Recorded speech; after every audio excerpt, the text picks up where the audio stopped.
Have you ever heard the phrase, "It takes a village to raise a child"?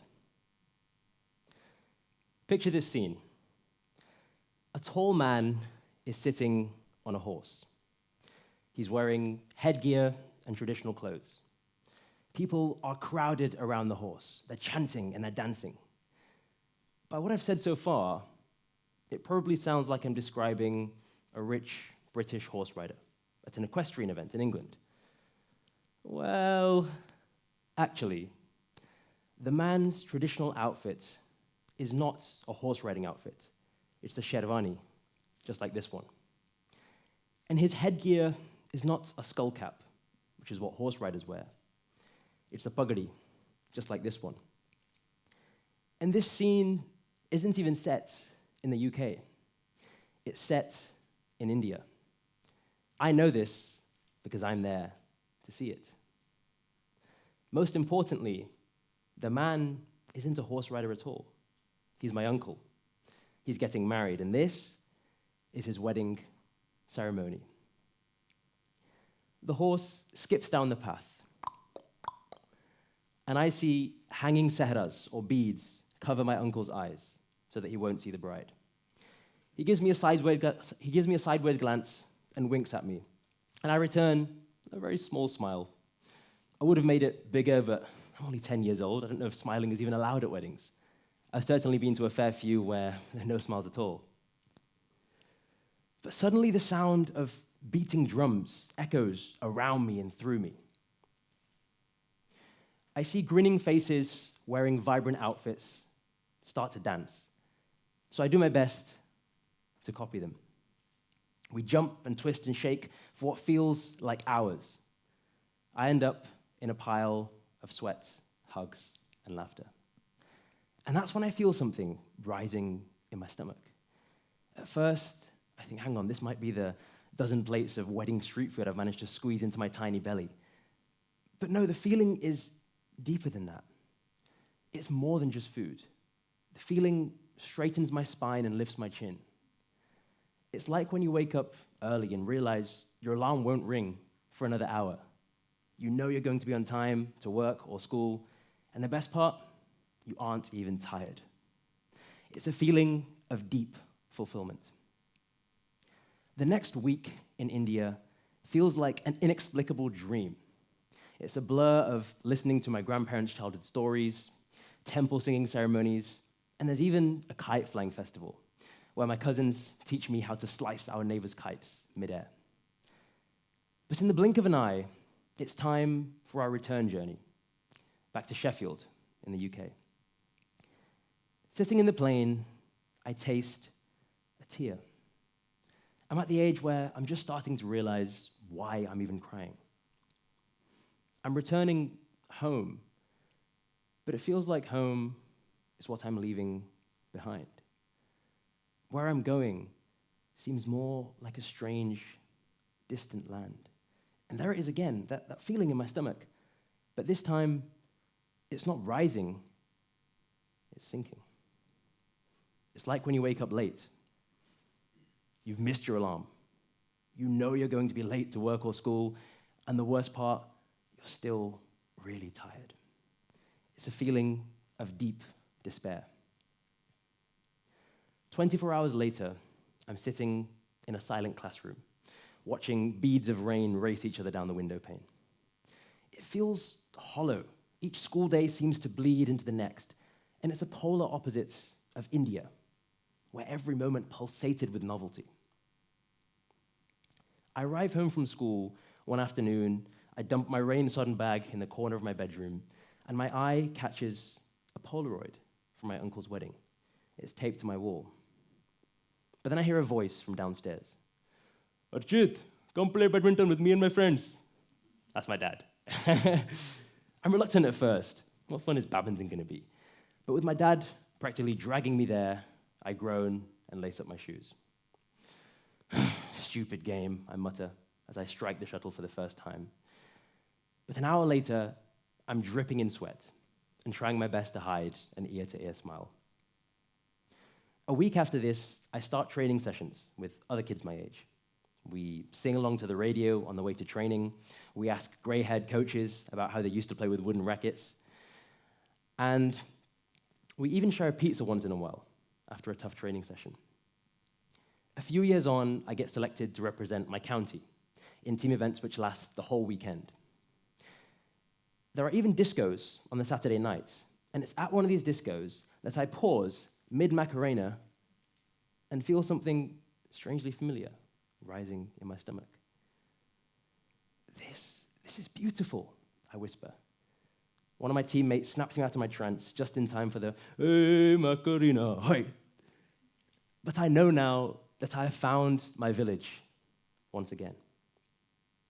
Fast forward to March, 2 weeks until the biggest team event of the year. We're training harder than ever, and I'll be captaining the team this year as well. I arrive home from training one evening. I switch on the TV, and my breath turns shallow. The headline reads, "National Lockdown, effective immediately." I feel the sinking sensation of missing the alarm all over again. In a heartbeat, my village has been snatched from me. And over the next few months, I find myself constantly scrolling back through the camera roll on my phone. There I am, biting medals with my teammates after winning the York event.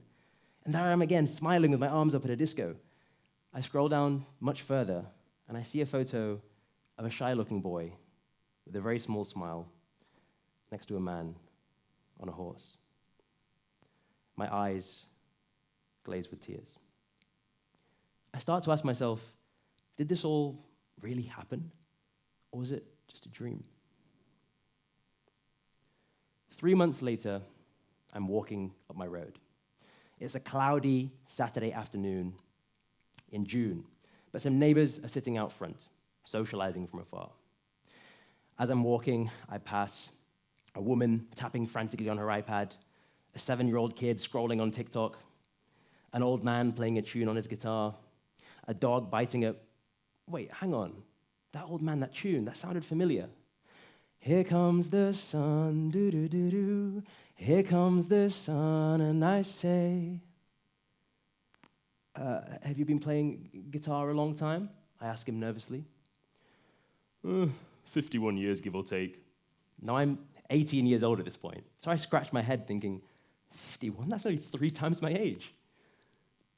Where do you recommend I buy a guitar, and how much do they cost these days? I'm trying to act as casual as possible, as if I'm an old-time guitar connoisseur just looking to add one to my collection.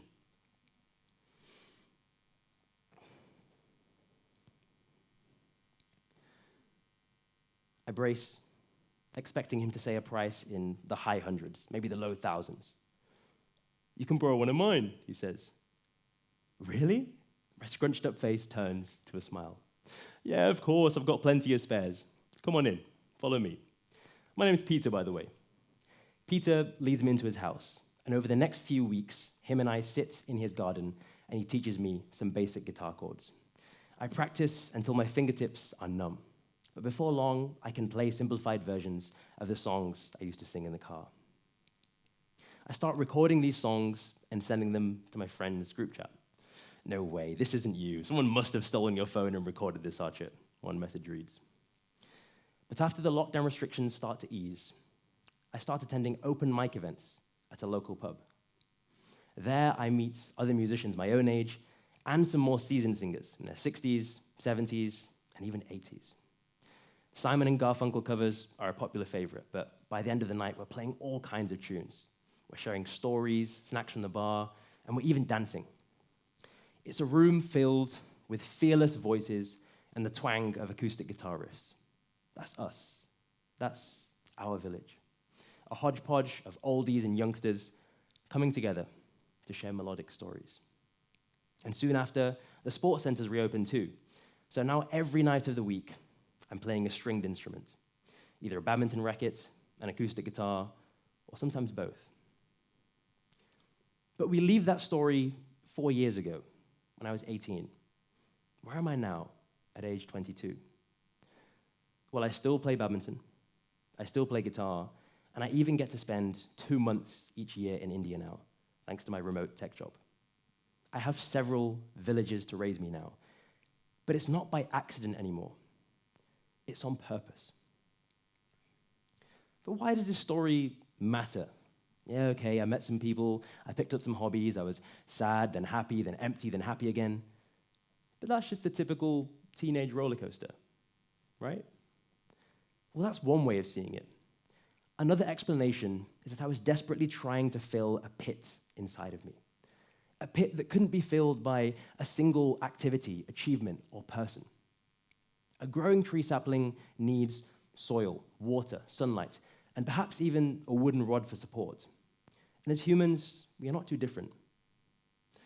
We all need a thriving ecosystem to be fulfilled, not just one isolated entity.